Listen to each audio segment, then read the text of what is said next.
Sarah's blood ran cold as she realized the timeline. Margaret had hidden these papers just 2 days ago, which meant her mother's visit to the police station had happened the day before yesterday.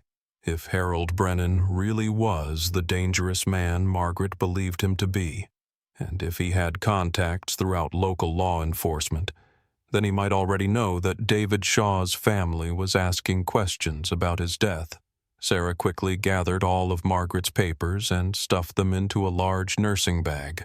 She needed to get them out of the facility and somewhere safe, but she also needed to warn her mother and figure out what to do with 4 decades worth of evidence that could finally solve 2 murders and expose a killer who had been hiding in plain sight for most of her lifetime. As she prepared to leave Margaret's room, she heard footsteps in the hallway. Through the partially open door, she saw Margaret returning from the afternoon activity session, walking slowly with her cane. But she wasn't alone. Beside her walked a man Sarah had never seen before, tall and distinguished-looking, probably in his late 70s. Sarah quickly moved away from the door and pretended to be checking supplies in the hallway closet. She could hear the man's voice clearly as he spoke to Margaret, and something about his tone made her skin crawl.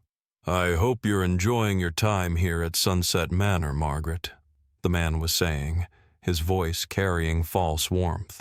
"It's such a lovely facility. Very peaceful. I imagine it's nice to have a quiet place to spend your golden years without any unnecessary stress or excitement." "Yes," Margaret replied, her voice tight with what Sarah now recognized as fear. "Very peaceful." "I heard you've been having some trouble sleeping lately," the man continued. "Night nurse mentioned you've been staying up quite late, doing some writing. I hope you're not letting old memories keep you awake. Sometimes the past is better left buried, don't you think?" "I'm fine," Margaret said quickly. Just working on some memoirs, family stories for my daughter." "How wonderful," the man replied, but there was something cold in his voice that contradicted his words. "Family is so important. We must always protect the people we love, mustn't we? Make sure they're safe from any unnecessary troubles or complications." Sarah heard Margaret's door close, followed by the sound of the man's footsteps continuing down the hallway. She waited several minutes before carefully peering out of the closet. The hallway was empty, but she could hear voices coming from the main office area. Moving cautiously toward the sound, Sarah saw the distinguished-looking man standing at the reception desk, talking quietly with the head administrator. She caught fragments of their conversation. "Just wanted to check on one of your residents, Margaret Thompson, family friend. Concerned about her recent behavior. Completely understand your concern, Mr. Brennan. Keep an eye on things. Any changes in her routine." Sarah's heart nearly stopped when she heard the name. Brennan. This was Harold Brennan, the man Margaret had written about for 40 years. The man who had murdered Linda Shaw and Sarah's father. And he was here, at Sunset Manor, talking to Margaret and clearly trying to assess what she might know or have said to others. Sarah forced herself to remain calm and professional as she walked past the office area, nodding politely to the administrator while avoiding eye contact with Harold Brennan. But she could feel his gaze following her, and when she glanced back from the end of the hallway, she saw him watching her with calculating eyes. The administrator was saying something about the excellent nursing staff and how all of our residents receive individual attention. Harold nodded and smiled, but Sarah could see the predatory intelligence behind his pleasant facade. This was a man who had spent 40 years manipulating people, earning their trust while hiding his true nature. As Harold prepared to leave, Sarah heard him make one final comment that sent chills down her spine. "Please let me know if Margaret needs anything at all, and if there are any changes in her condition, any confusion or agitation, any concerning behavior. I'd appreciate a call. Sometimes elderly people can become unreliable in their recollections, It's important to address these issues before they become problematic. The implication was clear. Harold was setting up a narrative that would discredit anything Margaret might say. If she tried to come forward with her story, he would claim she was suffering from dementia or confusion. He was also establishing himself as a concerned family friend, someone who should be notified of any developments in Margaret's care. Sarah realized that Margaret was in immediate danger. Harold's visit hadn't been coincidental. He had come here because he knew or suspected that Margaret was finally ready to talk. And if he was willing to kill to protect his secrets 40 years ago, there was no reason to believe he wouldn't do so again. As Harold left the building, Sarah made a decision that would put her own life at risk, but might be the only way to finally bring justice for her father, Linda Shaw, and potentially other victims. She was going to take Margaret's evidence and find someone trustworthy enough to help expose the truth. But first, she needed to make sure Margaret was safe and warn her mother about the potential danger they all faced. Because Harold Brennan had spent 4 decades perfecting the art of murder and manipulation, and he wasn't going to let a scared elderly woman and the daughter of his first victim destroy the life he had built on their graves. That evening, Sarah waited until the night shift began before approaching Margaret's room. She found the elderly woman sitting by her window, staring out at the darkened garden with an expression of profound sadness and resignation. "Margaret," Sarah said softly, closing the door behind her. "We need to talk." Margaret turned slowly, and when she saw Sarah holding the stack of handwritten pages, her face crumpled with a mixture of relief and terror. "You found them," she whispered. "I hoped you would, but I was also afraid. You knew who I was," Sarah said, sitting down in the chair beside Margaret's bed. "You've known all along that I'm David Shaw's daughter." Margaret nodded, tears streaming down her weathered cheeks. "You look so much like him, especially your eyes. He had such determined eyes, always searching for the truth, even when it was dangerous." "Tell me about my father," Sarah said gently. "Tell me what really happened to him." For the next hour, Margaret shared stories that Sarah had never heard before. She described David Shaw as a young police officer who was deeply committed to justice, who had taken Linda Shaw's disappearance personally, because he couldn't stand the thought of someone getting away with harming an innocent person. "He came to see me so many times," Margaret said. "He knew I was holding something back, but he was patient with me. He said he understood that I was scared, but that Linda deserved justice and her family deserved answers. He promised he would protect me if I told him what I knew, but you never got the chance to tell him," Sarah said. "No," Margaret whispered. "I was finally ready to talk, had decided to tell him everything I'd seen. We had arranged to meet at the police station the next morning, but that night, Harold killed him," Sarah finished. "I believe so. I can't prove it, but I saw Harold's truck on Pine Hill Road that evening. Saw him driving toward town with that same cold, determined look he'd had the night he buried Linda. When I heard about David's accident the next morning, I knew it wasn't really an accident." Sarah felt a wave of grief and rage wash over her as she finally learned the truth about her father's death. But she forced herself to focus on the present danger they all faced. "Margaret, Harold was here today. He spoke to you, and then he talked to the administrators about you. He knows you're preparing to come forward." Margaret's face went pale. "What did he say?" Sarah recounted the conversation she had overheard, watching as Margaret's fear deepened with each detail. "He's setting you up to be discredited," Sarah explained. "If you try to tell your story, he'll claim you're confused or suffering from dementia. And if that doesn't work, he'll kill me," Margaret said simply, "just like he killed Linda and your father." "Not if we act first," Sarah said firmly. "I'm going to take your evidence to the authorities, but not the local police. They might have people loyal to Harold. I'll go to the state police or the FBI if necessary." Margaret shook her head. It won't be enough. 40-year-old observations from a woman my age? Without physical evidence, without a body, they'll never believe me. Then we find the body, Sarah said. You know where Harold buried Linda Shaw. We find her remains, and that gives credibility to everything else you witnessed. The Miller farm was sold years ago, Margaret said. It's been developed into a subdivision. If Linda is still buried there, she's under someone's backyard now. Sarah considered this problem. We'll figure out the exact location from your notes and then contact the property owners. If we explain the situation... And what about Harold? Margaret asked. The moment we start digging up property looking for Linda's body, he'll know what's happening. He'll disappear, or worse, he'll come after us.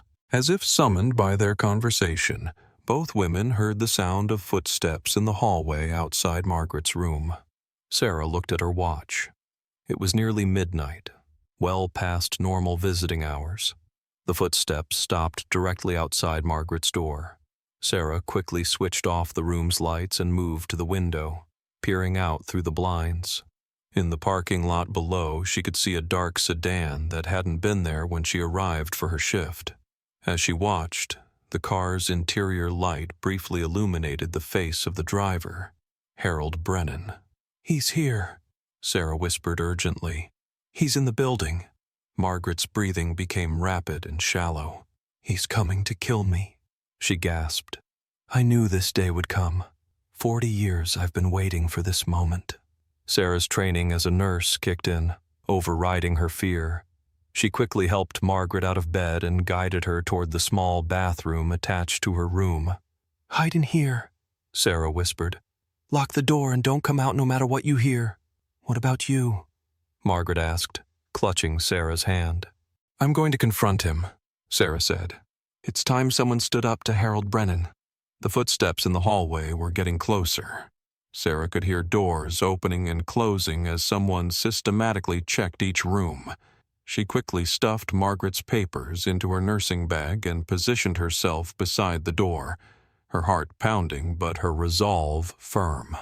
When Harold Brennan finally entered Margaret's room, he moved with the confidence of someone who believed he held all the advantages. He was tall and still physically imposing despite his age, dressed in expensive clothes that spoke of decades of prosperity built on murder and lies. Hello, Harold, Sarah said calmly, stepping out from beside the door. I've been waiting to meet you. Harold spun around, clearly startled to find someone in the darkened room. When he recognized Sarah, his expression shifted from surprise to calculation, to something that might have been amusement. Well, well, he said, his voice carrying the same false warmth she had heard earlier. If it isn't our dedicated night nurse. I'm sorry to disturb you, my dear, but I'm looking for Margaret. There's been a family emergency and I need to speak with her urgently. There's no family emergency, Sarah replied steadily. And we both know you're not here as a friend. Harold's facade slipped slightly, revealing the cold intelligence beneath. I'm afraid I don't know what you mean. I'm simply concerned about Margaret's well-being. I understand she's been having some confusion lately, perhaps writing things that aren't quite accurate. You mean like her detailed account of watching you murder Linda Shaw 40 years ago? Sarah asked bluntly. The change in Harold's demeanor was immediate and chilling. The pretense of kindness disappeared entirely, replaced by the predatory focus of a killer who had been backed into a corner. Ah, he said softly. So Margaret has been talking, and you, dear Sarah, have been listening. That's unfortunate for both of you. My name is Sarah Shaw Mitchell, she said, emphasizing her father's name. Detective David Shaw was my father, the man you murdered in 1985. Harold's eyes widened slightly in recognition, then narrowed with what looked almost like admiration. David Shaw's daughter, how poetic. I always wondered what happened to his little girl.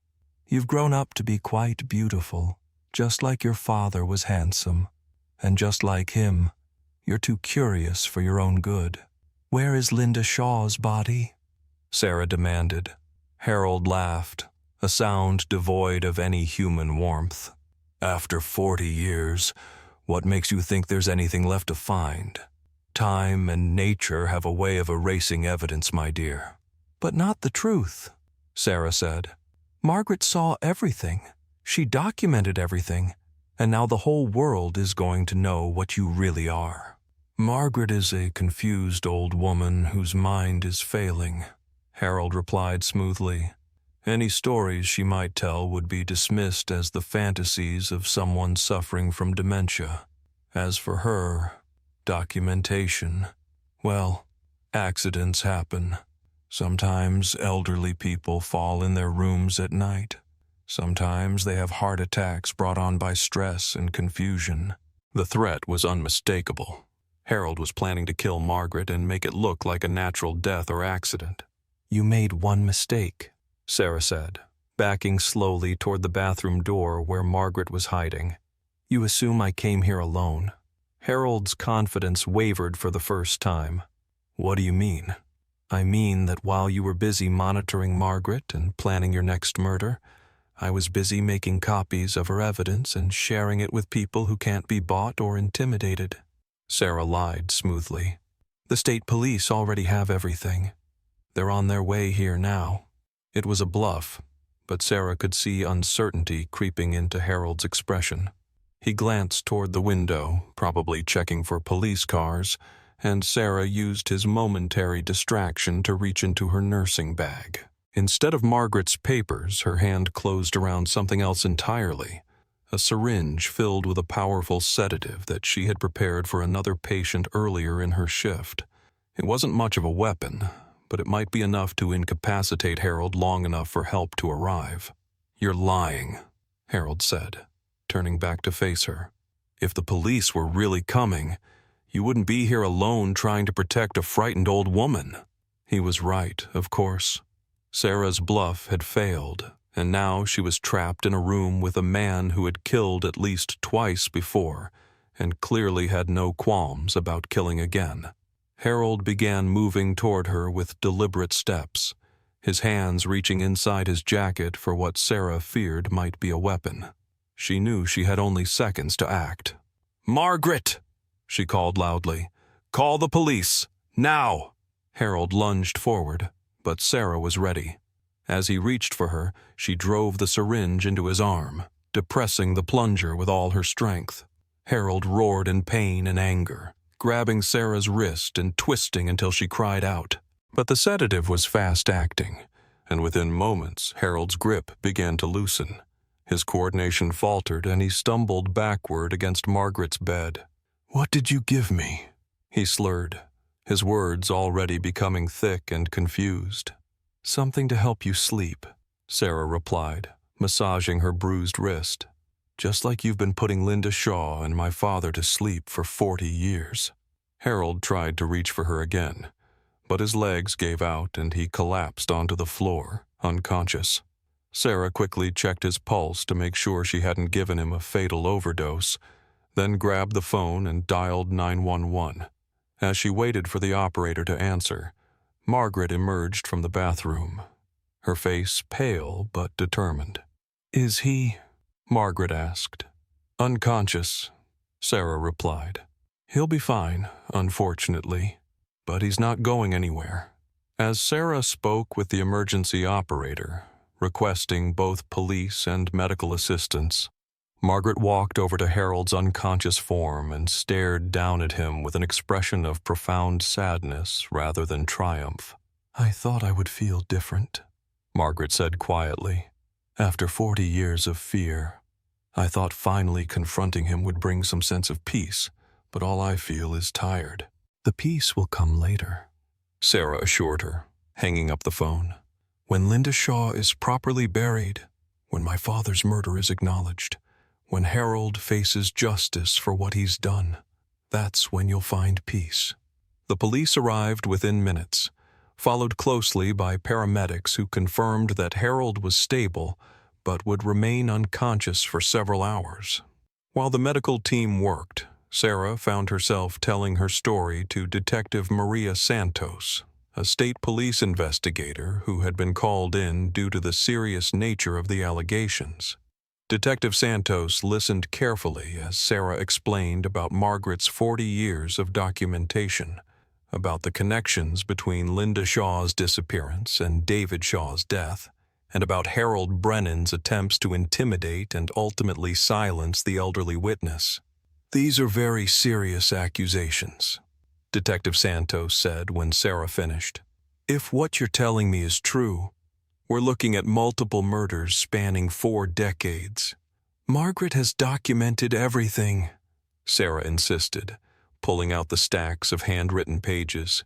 Dates, times, specific details of conversations she overheard. She was the perfect witness, too scared to come forward at the time, but too conscientious to let the truth die with her. Detective Santos examined some of the pages, her expression growing more serious as she read. "This is remarkably detailed, but you have to understand, 40-year-old witness testimony is going to be challenging to prosecute, especially given Mrs. Thompson's age." "What about the physical evidence?" Sarah asked.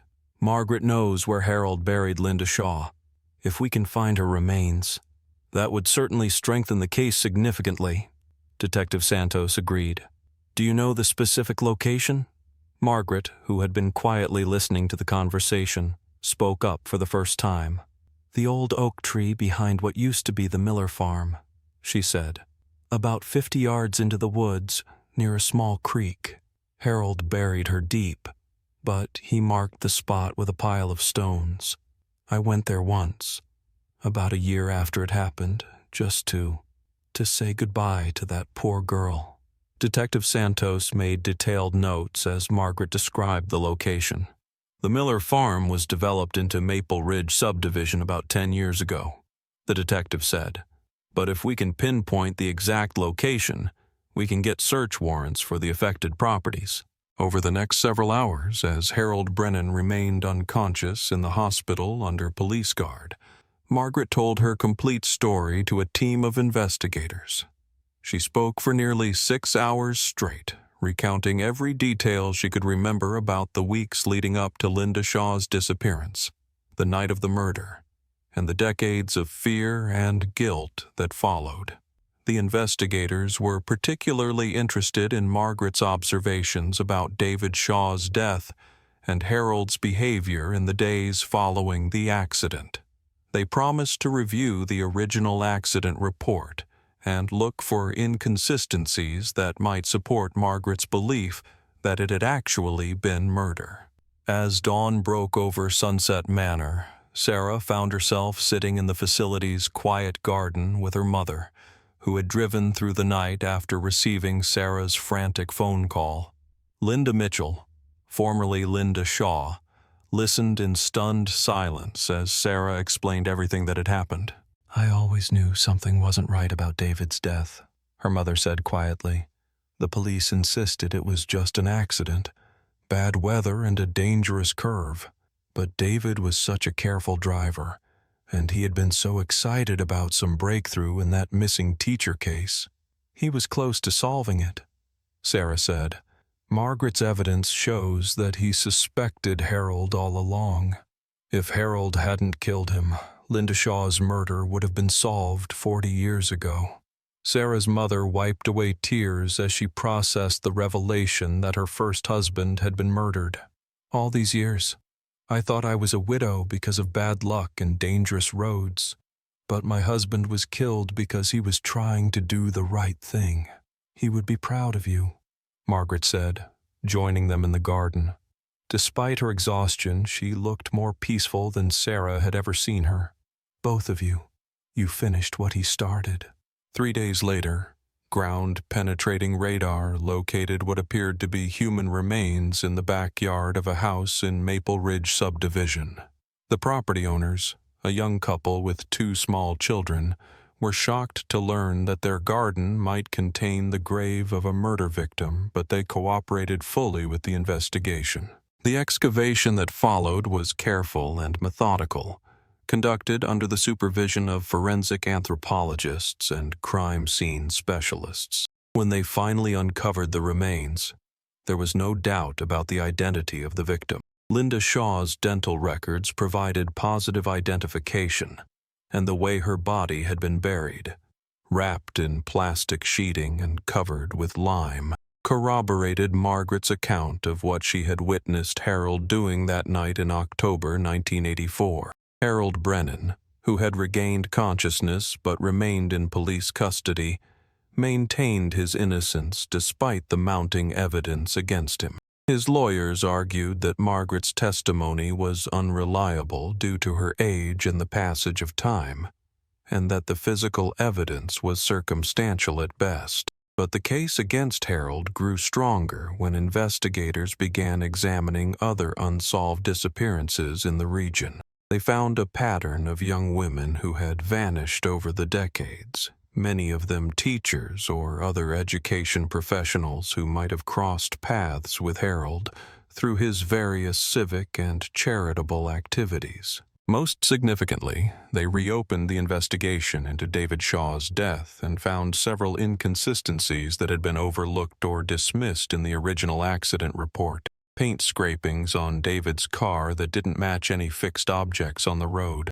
tire marks that suggested another vehicle had been present at the scene, and a witness who had been discounted at the time, but now came forward to say she had seen a truck fleeing the scene shortly after the estimated time of the accident. The truck matched the description of Harold's 1984 pickup, the same vehicle Margaret had seen him driving on the night he buried Linda Shaw. 6 months after that night in Sunset Manor, Harold Brennan was convicted on multiple charges, including first-degree murder, manslaughter, and conspiracy. The evidence against him was overwhelming once investigators began piecing together 40 years of carefully hidden crimes. At his sentencing, Linda Shaw's family finally had the closure they had been seeking for 4 decades. Her parents, now in their 80s, wept as they thanked Margaret for her courage in coming forward, even after so many years.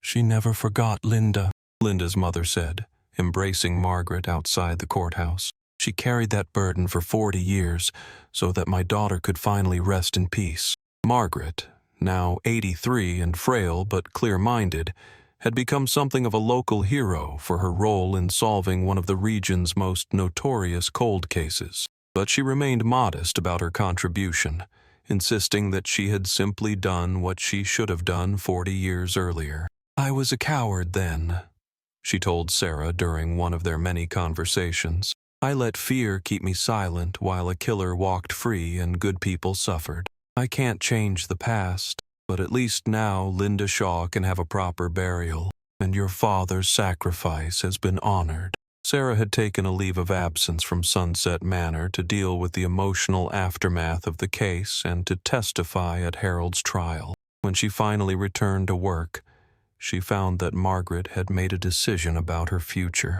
"I'm going home," Margaret announced. "My daughter is flying in from California to help me move to an assisted living facility near her family. I want to spend whatever time I have left surrounded by people I love, not haunted by secrets I carried for too long." On Margaret's last day at Sunset Manor, Sarah helped her pack her belongings, including the hundreds of pages of handwritten testimony that had finally brought justice for Linda Shaw and David Shaw. "What will you do with these?" Sarah asked, handling the papers that had changed so many lives. "They belong in a museum," Margaret said, "or perhaps in a police academy, as an example of why witnesses should never be too frightened to come forward. Justice delayed is still justice, but at what cost?" As Sarah walked Margaret to the car where her daughter waited, the elderly woman stopped and turned back one last time. "Sarah," she said, "I want you to know that seeing you every day these past few years, watching you care for people with such compassion and dedication, it reminded me why it was so important to finally tell the truth. You have your father's heart, his sense of justice. He would be very proud of the woman you've become." Sarah hugged Margaret goodbye, knowing that while their paths might never cross again, The bond they had forged through shared tragedy and ultimate triumph would last forever. Later that evening, as Sarah drove home past the construction site where the old Miller farm used to stand, she thought about the strange turns her life had taken. She had started as a simple nursing home employee, caring for elderly patients and never imagining that one of them held the key to solving her own father's murder. Margaret Thompson had taught her that it's never too late to do the right thing, that justice doesn't have an expiration date, and that sometimes the most unlikely heroes are the ones who find the courage to speak truth to power, even when that power has been corrupting a community for decades. Linda Shaw finally received the burial she deserved, surrounded by family and friends who had never stopped loving her. David Shaw's death was officially reclassified as a homicide, and his name was added to the memorial wall at the police station, honoring officers who died in the line of duty. And Harold Brennan, the man who had terrorized a community through his hidden crimes for 40 years, would spend the rest of his life in prison, his false reputation finally stripped away to reveal the monster he had always been. Sometimes justice comes slowly, Sarah reflected, but it comes nonetheless.